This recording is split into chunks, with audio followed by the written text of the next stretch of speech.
सीधे अवधेश कुमार जी के पास चलता हूं। अवधेश कुमार जी, मुझे ये बताइए, क्यों ममता बनर्जी को डर सता रहा है कि मुस्लिम वोटर बढ़ सकता है? क्या अब्बास सिद्दीकी और ओवैसी आपके हिसाब से फैक्टर होंगे?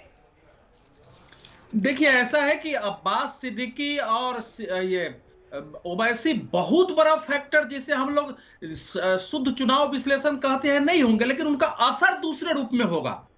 देखिए, ममता बनर्जी को 2011 में, 2016 में करीब 70, 2016 में करीब 70% मुसलमानों का वोट मिला था, लेकिन 2019 में लगभग इन ब्लॉक मुसलमानों का वोट मिला। इसीलिए तो वाम दल एक सीट नहीं जीत सके थे।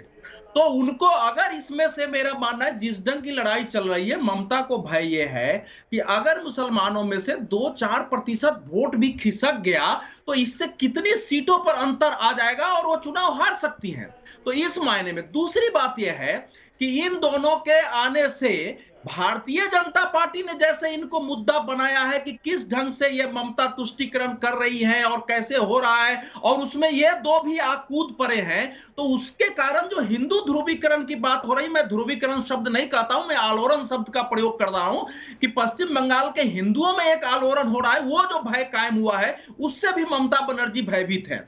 और मैं आपको एक दो रोचक आंकड़े, देखिए, नंदीग्राम चुनाव का जो चुनाव आयोग ने जारी किया है, दीपक जी, वो मैं बता रहा हूं कि वोटिंग का ट्रेंड पश्चिम बंगाल में कैसे चल रहा है। नंदीग्राम में कुल वोटर की संख्या लगभग 2,57,000 है। उसमें से 2,27,000 लोगों ने वोटिंग किया है, 88.01%। आज तक कभी इतनी वोटिंग नहीं हुई। लेकिन इसमें ध्यान देने की बात यह है कि मुस्लिमों का वोट प्रतिशत करीब 82 रहा है और हिंदुओं का वोट प्रतिशत करीब 92 रहा है। 355 बूथों में से 89 पर 90% से ज्यादा मतदान हुआ है। तो ये जो ट्रेंड ममता बनर्जी और तृणमूल कांग्रेस के लोगों को दिखाई दिया होगा, इस ट्रेंड ने भी उनको चिंतित किया है कि ये क्या हो रहा है, क्योंकि ये इतनी कम क्यों, आखिर हिंदुओं से मुसलमानों के वोटिंग क्यों कम हो रही है।